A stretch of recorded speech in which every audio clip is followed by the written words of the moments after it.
ازيكم عاملين ايه؟ هكلمكم النهارده عن جمله سمعتها من بنت اموره جدا ما شاء الله، مخطوبه.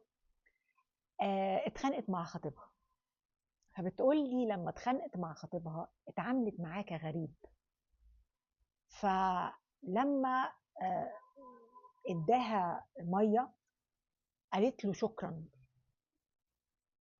فقلت لها هو انت لما تقولي لخطيبك شكرا على الميه انت كده بتعامليه كغريب؟ يعني انت كده مخصماه؟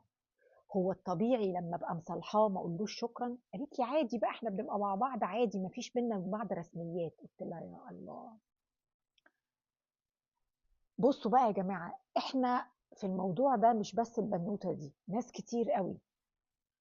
كل ما كانت العلاقه قريبه، كل ما الاتيكيت واللطافه والذوق والمجامله والمعامله الرقيقه المحترمه اختفت.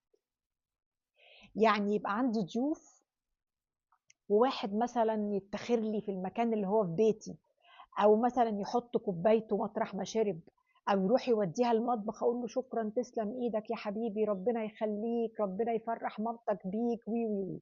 ابني بقى رايح جاي يعمل القصص دي يا ولا ويا بت وكده. نفس الكلام زي البنوته، خطيبها وهم حلوين مع بعض وبيجيب لها ميه وبيتفسحوا، هات ويلا وتشرب وتحط وخلاص. لما اتخانقت معاه قالت له شكرا. طب ده كلام؟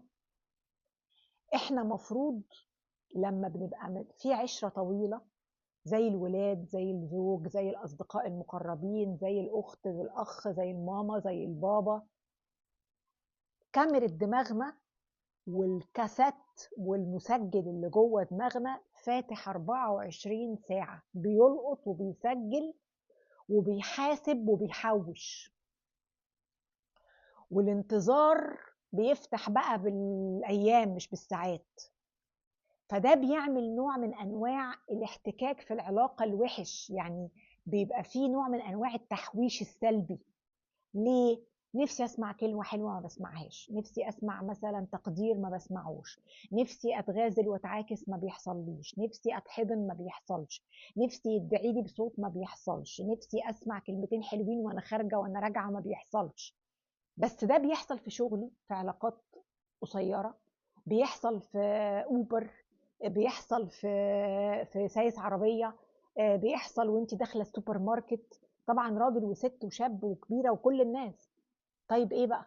يبقى الناس اللي مش مهمة بتعمل معايا ذكريات وبتلبي لي احتياجاتي، والناس المهمة بتعملش كده خالص، بالعكس دي بتسحب من الرصيد، دي بتسحب على المكشوف. ده شيكاتها كلها ملهاش يعني مفيش فلوس في البنك، من غير رصيد في البنك. طب ده ايه ده بقى؟ طب ده عيشة؟ يعني انا لما اكون مع خطيبي كويسة، لا يسمع شكرا ولا يسمع لو سمحت ولا يسمع تسلم ايدك ولا يسمع ربنا يخليك ليا، لكن لما يبقى متخاصم يبقى اسمع الكلام ده، شكرا لو سمحت من فضلك جيب لي ده، طب خلاص ربنا يخليك شكرا. ايه ده؟ ايه ده يا جماعه؟ لما اتخانق مع بنتي اقول لها شكرا وميرسي وعن اذنك ومن فضلك او قدام الضيوف، ولما تكون حلوين مع بعض اقول لها يا بت وروحي وتعالي وجاتك مش عارفه ايه وجاتك ايه؟ لا، ده من فنون العلاقه الطويله.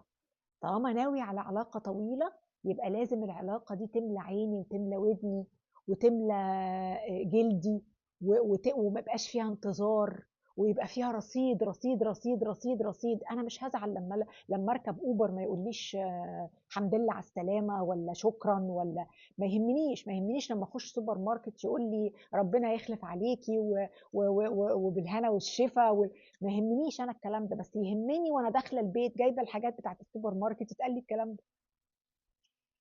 فاذا هنا لازم ناخد بالنا من انه احنا بنعمل عكس المفروض، بنعمل عكس اللي ربنا سبحانه وتعالى طالبه، اللي هو السكن والموده والرحمه، احنا بنعملهم مع الغريب.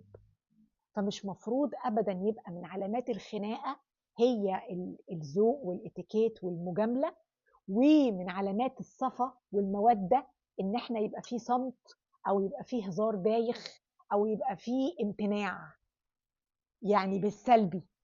ما ينفعش، ما ينفعش. ونرجع نقول بعد كده الجواز وحش والحياة مملة والواحد حاسس انه عايش في ساقية ومفيش حد بيقدر. ما احنا ما بنعملش الحاجات دي، احنا بنعملها مع الغريب وفي المواقف اللي ملهاش لازمة.